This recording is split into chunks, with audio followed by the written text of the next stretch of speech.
Մենք ուղղակի եկել ենք ստեղ այսօր նիստին փորձելու է մեր ասոցիացիայի, ՓՄԶ-ների ասոցիացիայի նախագահ մեր հարցով խոսի, մենք էլ հավաքվել ենք, անհանգիստ ենք մեր հարցից, ՓՄԶ-ների այս վատ հարկային փոփոխությունների մասով հետ փոփոխություն ենք ուզում, պահանջում։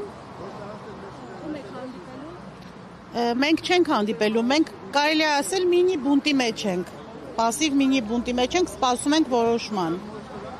Նիստում ինչ կորոշվի։ Նիստի ընթացքում այս հարցերը Նաև։ Մասնավորապես ինչ խնդիրների եք առաջ։ Դե անդադար ասել ենք, խնդիրները նույնն են, չհոգնեցնենք ժողովրդին, բայց ընդունած այս փոփոխությունները օրենքում շրջանառության հարկի բերելու է սննկացման։ Այնտեղ հետևում շատ հարցեր կան, բացի 10%-ից, բացի 20% եկամտային հարկ որպես տուգանքի տեսքով, բացի գույքագրումից, նաև այսպիսի մի բան կա, որ մենք անհատ ձեռներեցներս ուժեղ վտանգի տակ ենք, որովհետև ցանկացած պարտավորություններ առաջանալու դեպքում անձնական գույքով ենք պատասխանատվություն կրում մեր տներով, մեր եղածով։ Ու այս փոփոխությունները, որ եղել է, մենք տեսնում ենք, որ մենք սրատակից դուրս չենք գա, սա կբերի տուգանքների, տուժերի, մեծ խնդիրների, փորձում ենք լսելի դարձնել մեր ձայնը, դեռ փորձում ենք, ցավոք սրտի չեն լսում։ Տևական ժամանակ է ինչ պայքարում եք, կառավարության արժեվեկում եք հանդիպել եւ ինչ հավաստիացումներ են տվել։ Եղել է հանդիպում ազգային ժողովում Թունյանենց հետ, եղել է ֆինանսների կառավարությունում հրապարակը մի երկու անգամ հանդիպում, բայց հանդիպումները ձևական բնույթ են կրում, որովհետեւ դե ֆինանսների փոխնախարարի հետ ենք հանդիպել, այնտեղ էլի եղել են ներգրաված անձինք, ում անունները չեմ հիշի հիմա, բայց միևնույն է, փոփոխություն չի լինում։ Ազգային ժողովում հարցը, որ բարձրացրեցինք 10%-ի, գնացին մտածեցին մի հատ աջակցության ծրագիր, որից մենք չենք կարող օգտվենք, որովհետև այնտեղ առաջին պահանջը գույքագրումն է, մենք էլ դրա դեմ ենք։ Այս ամբողջ ցույցը գույքագրման դեմ է։ Ասում եք ձևական բնույթ էր կրում։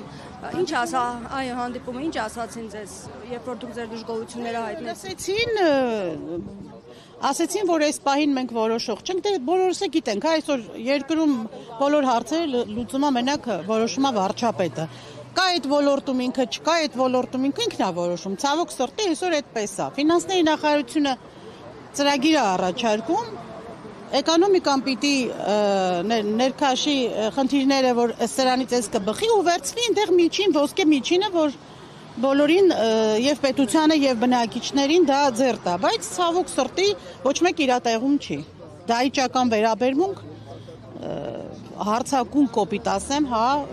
սպանում են ՓՄԶ-ն, պարզել ասվում է դահլիճից կառավարության, որ ՓՄԶ-ն եթե միջև 10 միլիոնա թող փակվի կամ չգիտեմ, իսկ ինչ է առաջարկվում դիմացը։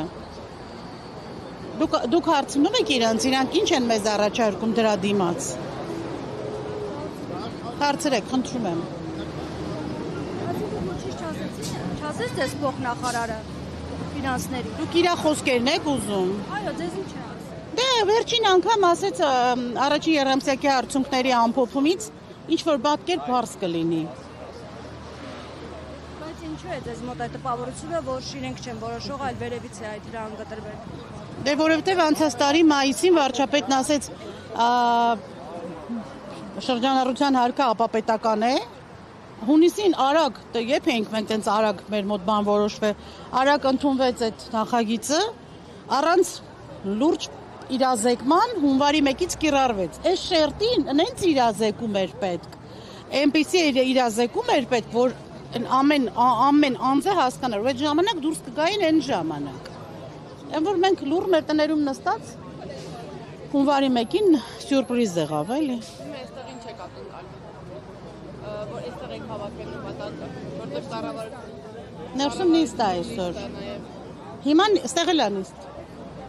Մեր կողմից հիմա ներկայացուցիչ կա ներսում, երբ որ կհասնեն մեր հարցի լուծման խնդրին, կտեսնենք։ Մենք նախորոք բան չենք որոշում, մենք ամեն անգամ գալիս ենք հույս ունենալով, որ կլսեն։ Որովհետև սա միայն աշխատանք չի, հարկեր չի, սա սոցիալական հարցի լուծում է, սա այդ շերտին